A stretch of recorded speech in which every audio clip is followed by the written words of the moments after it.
She was just basically saying that she loved me. And she was proud of me. And that she knew one day my name would be on the credits of some film. I couldn't wait to,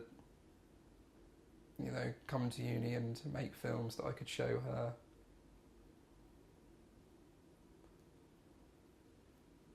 Just never thought I'd be making this one.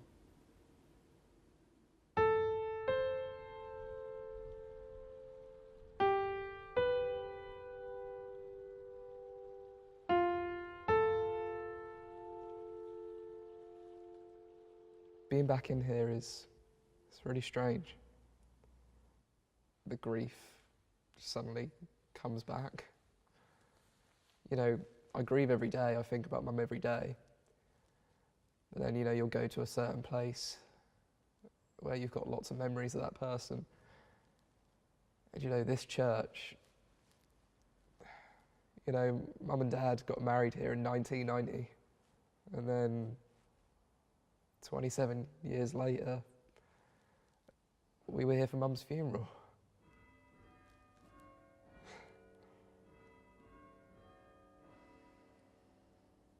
I remember it so vividly.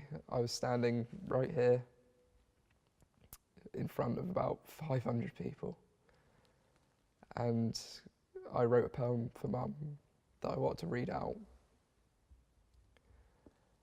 And that was one of the toughest things I think I've ever done. Because I knew I wanted to do it for Mum, but then, that day was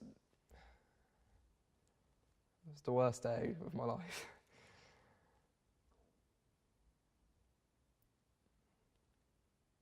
Just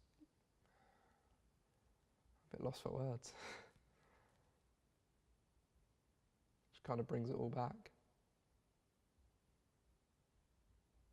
I took the call in my car and was literally just probably a couple of minutes away from home. And he told me, it haunted me for ages. The drive home from work, I could hear, I played that through my head loads of times, but yeah, he just phoned me and said he's ever so sorry and that Mum had died or passed away. I can't remember exactly, but You obviously came to Latitude like that night to tell me. And I went over earlier as well with Dad to get Brad. Yeah. And you, but we couldn't get hold of you. But, when I found out, you had kind of had, a few hours, not in any way. Seeing you find out was one of the worst things. Seeing you and Brad both fall to the floor, that was more heartbreaking than I think finding it out myself, because it didn't really sink in for probably quite a few weeks what had happened. Yeah. I don't know if it was shock or I don't know, I just kind of defaulted down into this sort of mode that I had to look after everyone and get everyone together. You go through the stages of grief, don't you? And first of all, the shock of what's happened and why, you question it, and then you get angry and you start blaming yourself and other people, even though you couldn't do anything. But now all I'm left with is I just miss my mum. Oh, that Mummy Daddy on there. Mummy Daddy? Yeah.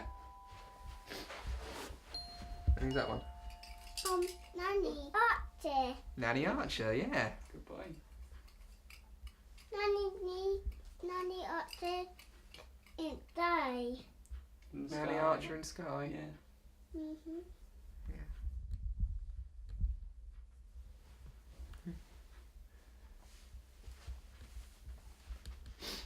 We know not TT. Watch some TV, shall we?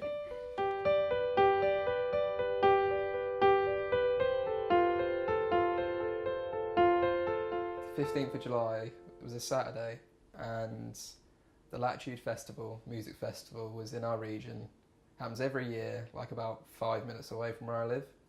I've never been before, but I really wanted to go. And yeah, last year it was like the dream lineup for me, like all of my favourite bands and artists. So me and my girlfriend Ellen went with my brother Brad and his girlfriend Shannon. Yeah, it was just a really great day.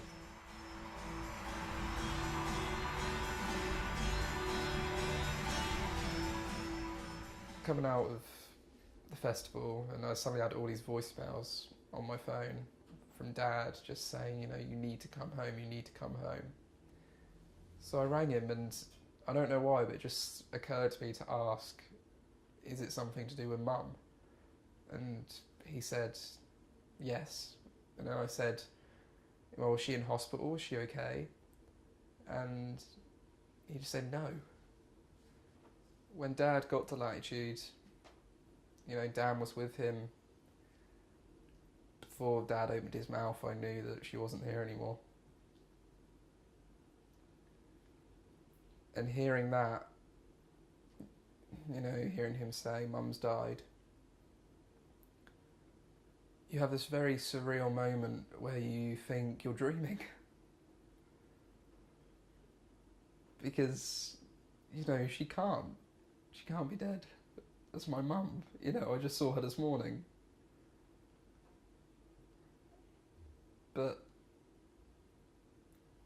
then all of a sudden reality kicks in and a wave of emotion, and I just collapsed to the floor. And then he told me she killed herself. Saturday he came home from work. Yes. And Yeah. found that she'd taken her life. Mm-hmm. You know, like, I remember you saying to me, like, you didn't believe what you saw at first. No. I honestly thought, here goes Jamie, here's another one of his props. But I thought, this time you've just gone a little bit too far. Mm. You know, but I literally didn't look first because you just don't believe what you're seeing. You know, it's just... And I thought, well, that can't be Mum, because she'd have no idea how to do that sort of thing. You know, I mean, how would she know? Well, you can't explain, you can't put into words what that visual was, you know, which just doesn't go away. If one thing to learn from anything is just listen to somebody, make them talk to you, and just be aware that, you know, and it is good to talk.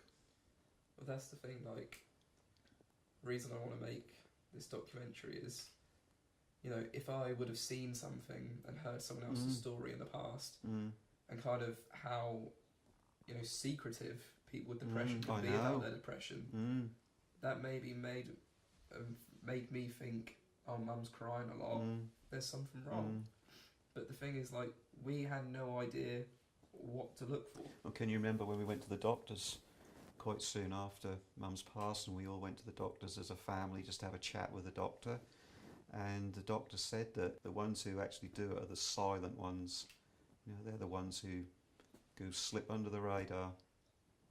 We have two choices in life, don't we? Whether we got to sink or swim, and I think we're all swimmers, and we have to try and make life the best we can.